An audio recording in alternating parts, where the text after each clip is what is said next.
oduu amme ittisaa qaroominaa fi gaachana keenya dhabnee jeenneeti nyaawun ajjeefamuu chergalee irratti ibsa miidiyaa kanneen qabsaawaa cimaa nuti akkaan jaalannuu fi kan yeroo hunda nu wajjiin dhaabbatu kan nu utubaa ture dhabuun keenya gadda guddaatu nu dhageema jechuudhaan haasaa taasise miidiyaa irratti. Fuulli isaa gaddaan guutamee imimmaan waan roobsu jiru fakkaata.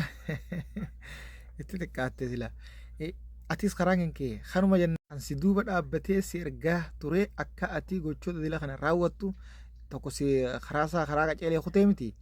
Kattee aanu tokko tiraambii hafee kan sadaffaa immoo si atis akkasumatti kuttaa karaa kee kanumaati quba qabaadhu sirriitti. Ajjeefamuun Cheerleessi kana nama hunda mootummootaa fi yaani hooggantoota akkasuma abbootii qabeenyaa aktivistoota hundaaf fakkeenya guddaa ni ta'a jennee yaadna. Barnoota ni taayeeti yaada kiyyatti waraanaan utubee nama tiraambiis gadhaabee akka gaariitti michuu tiraambiitii fi neetinyaa'uun jabaadha kanneen jechuudha. Uummata islaamaa kana balleessuuf qabsaa'uun keessaa isaan sadeen sadarkaa tokkoffarra jiran. Qaamonni gareen xixiqqoon irraa miseensi isaanii irraa xiqqaa irraa gad xixiqqaan jiraachuu danda'e baay'eedha. Ammoo isaan qaama guddaa hooggantoota uummata kana fixuudhaan qabsaa'aa jiru jechuudha. Fixaatis jiru kararraa moqee jira. Ammoo leencii irra dhugaan jechuudha nyaachisee bara. Akkatti fakkeenya mootummootaa fi hooggantoota hundaaf ta'u jechuudha. Abbootii qabeenyaa hundaaf tokko waraanni isa eegeef nagaan baane hawaasni isaan marseen jechuudha nagaan baane sanuu jechuudha walgahii guddoo sagantaa qophoo'ite irratti osoo haasota isaa jiruuti rukutamee jechuudha achuma keessa dhoomee nyarree tana keessa dhoomee achumatti lubbuun isaanii jechuudha hin baane akkasuma dabartee lubbuun isaa kanaafi biyyittiin keessatti ajjeemes Ameerikaa hooggantoonni Afrikaatii fi hooggantoonni biyyoota giddu galaa warreen ruuzaan beekaman kun maal as raawwachuu qaban akka namatti roorrifne keessattuu kan Afrikaanotaa kun waraanaan nu eegu jira waraanni isin eegu tokko illee hin jiru. Isin nama miinaan abbootii yakkaa hundi yakka raawwatisaniin inni sanumaan gala aarsaa asirratti jechuudha. Yakkuma inni nama raawwatisanii irra raawwatamee galeeti borullee jechuudha. Ibidda jahannamsa irsan keessatti jechuudha gubataa jechuudha. Kanatti aansuudhaan suuraa dargaggeessee jechuudha gocha kana isaan raawwatee Cheerleessi kana isaatu ajjeesee jechuudhaan shakkaman suuraa akka gaariitti qooduudhaan yuunivarsiitota hunda keessa jiranii hawaasa hunda keessa gallakkisanii bakka gartanitti nu qabaa jechuudhaan nu barbaada jechuudhaan hooggantoonni qondaaltonni USAID labsii ajaja jechuudha dabarsee jira barbaadaa jiran. Isa ta'us baga ajjeesee awwa rabbi si baasu yennaas rabbi sin qabinne uummata kana naga si baasu baga akkasitti jechuudha garaa nu qabbaneessite.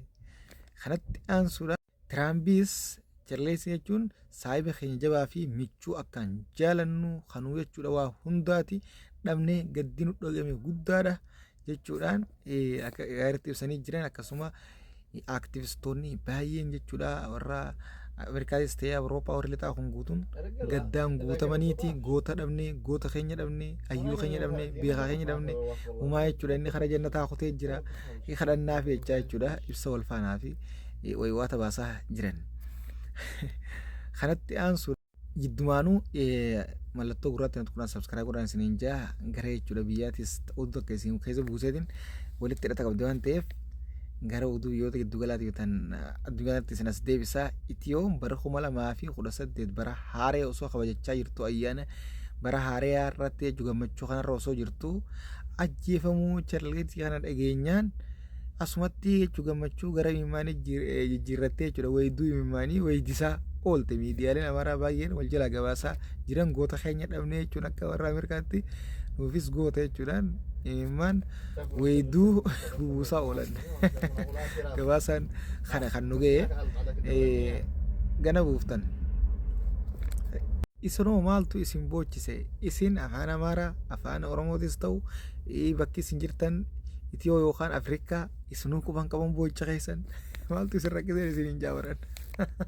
Asumaanuu warra biyya keessa jiru baga bara 2018 bara haaree geessan hordoftoonni kiyya baay'een warra biyyaati isin jechaa baga walumaanuu geenye bara jechuudha milkii kan khayrii kan gammachuu nuufaa godhuun isin jaa. Kanatti aansu haleellaa Israa'el Yemen irratti raawwattee namoonni 35 du'uu beeksisaniiti jiran. warra du'e rabbi rahmataa godhuu fi Israa'el tun gadi hin teessu. Yaman ni dhooyti, Leebnaan ni dhooyti, Qatar ni dhooyti, bakka hunda Suuriyaa ni dhooyti, Iraanis ni dhooyte. Iraan qofa dadhabde. Iraan jechuudha leenca isaan irra leencaati beeyte. Biyyoota giddugala kana guutuu gana teessiif tokko tokkotti. Kanatti aansuudhaan Kuweet ammoo paaspoortii jechuudha. Nama kamiyyuu taanaan ka paaspoortii Israa'el qabu akka biyya isaa hin seenne labsii dhorkaa dabarseetii jirti. Waaw kun gaariidha. Biyyoonni giddugala guutuun akkana ta'uudha qaba jechuudha. Waa hunda dhorkuu qaba. Kanatti aansuudhaan Qatar keessatti guyyaa arraan tanaa wareegamtoota haleellaa Israa'elii dheengadde jechuudha. Wareegaman irratti jechuudha. Sirna salaatuudhaan sirna awwaalchaa gaggeessaa godhaniiti jiranii. Kanaaf jechuudha rabbi rahmataa godhuu fi hiree shahiidummaa keessa rabbi haa galmeessuuf mootummaan Qatar achirratti sirmaateetii waliin jechuudha. Salaata janaazaa irratti hirmaatee waliin gaggeessee jira. Ammoo haasaa taasiseen haaloo ni baannaa ammaas irra deebiidhaan mirga keenyaatu sarbame, daangaa keenyaatu cabee kanammoo jechuudhaan dubbachaa jira. Hawaasnii fi hayyoonni bebbeekamoon jechuudha Qatar irraa haasaa taasisanii miidiyaa wajjin jechuudha. Yaada miidiyaa kannaniin dhugatti kan jechuudha nutti ta'ee akka nudhaan godhes Tiraambii kan eegate xayyaara nurraa fudhates Tiraambii kan maallaqa doolaara meeqa nurraa fudhates Tiraambii jechuudhaan akkasitti haasaa hedduu jechuudha taasisanii jiran. Dhugaadha Tiraambumaatu dho'aa jeen bar gammachuu ittiin qabu dho'uu isatti yeetuma calfajee laaffise malee yaadaa'uun kan inni yaada bareedaa kanarratti dhuguma jaanayyoonni. Kanaafi gisee isin naman gabbarinaadha hagabbaramu rabbii jechuudha. Jala shokshokin jinaa jarri kun isin hin jaalatu jaan jechuudha. Hin dhageessanii isin yoo ruuzuma nyaannee nagee harkannee jechuudha. Nageenya keenya eegameettaniiti xayyaaraan nama simattanii osoo miskiinni jechuudha. Waan nyaate dhabee waan nyaatu jechuu nyaate waan nyaatu dhabee agabuu bulu jiru oodhaa ittini xayyaaraan jala yaatan maallaqa doolaaraan jala yaatan kana jechuudha. Kun silaa jechuudha isin xiqqaata haa ta'u garuu umaati miti khayrumaa. Kanatti aansuudhaan mormiin Neepaal keessatti dhiyeenya kana ta'e kan mootummaa jechuudha qaarsee irratti jechuudha namoonni 34 du'uu namoonni 368 ammoo miidhaan hamtuun madaa'uu miidhaan jechuudha cimtuun qaqqabu beeksisaniiti jiran. Kanatti aansuudhaan Poolaandiin waraana 40,000 ol gara daangaa isitti bobbaasuu arra beeksifteeti jirti. Kana kan ta'eef gaa erga birooniiwwan Raashiyaa jechuudha daangaa isaan keessatti agartee boodaadha. Waaw biyyoonni jechuudha wannaa kunis baramoo hiriira addaa keessa jira. Hiriirri jechuudha kanatti aansuudhaan ammas hiriirri jechuudha abbootii akka irratti gaggeeffamaa jiru karaa hundaanuu cimee itti fufeeti jira. Kuwwan baay'ee gaariidha. Sirna awwaalcha guyyaa irraa Qatar irratti immoo mootummaan jechuudha Paakistaan illee hirmaateeti jira. Mariidhaas taasisaniiti jiran.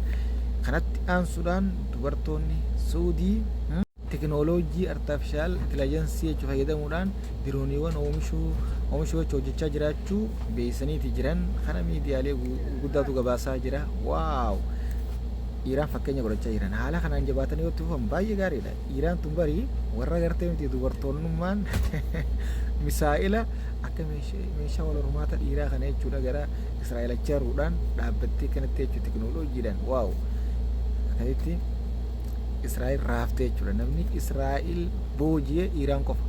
Kun cuunfaa oduu guyyaa arraan tanaati oduun arraaf qabanne kana fakkaataa kan biraatiin angola deemnutti shargoodhaan facaasaa akkasiin odooysu oduu ammeeti oduulee dhugaa guyyaa guyyaan isin biraan keenya ammoo waa'ee jechuudha ajjeefamuu cheralgalii kanaan wal qabate dhugatti miidiyaan guutuun hawaasni guutuun namoonni isaan aktivistoota qaban guutuun akka malee gadda guutamee jechuudha gadda keessa jira. Akkasitti kan dhumaa jiru gootonni hedduun wareegame hedduun nuti dhabne kun isaanitti mul'atu. Isinittuu kana jennaani kana ammoo namoonni jechuudha gara chaanala kanaa dhuftan mallattoo gurraacha tuqunaa subscribe godhaadha. Nu jajjabeessaadha galatoomaa oduu jechuudha gabaabduu immoo gara feesbuukaa TV tiktook inni argattan oduulee jechuudha dheertuu guutuu isii akka muuvitti gara yuutuubiin argattan subscribe godhuudhaan share godhuudhaan komentii irratti yaada qabdan nu kennaadha. Galatoomaa isin ammoo warri Oromoon faan waa'ee kanaa keessatti hirmaatina isin jenna. Assalaamu alaikum warahmatullaahi wabarakaatuh.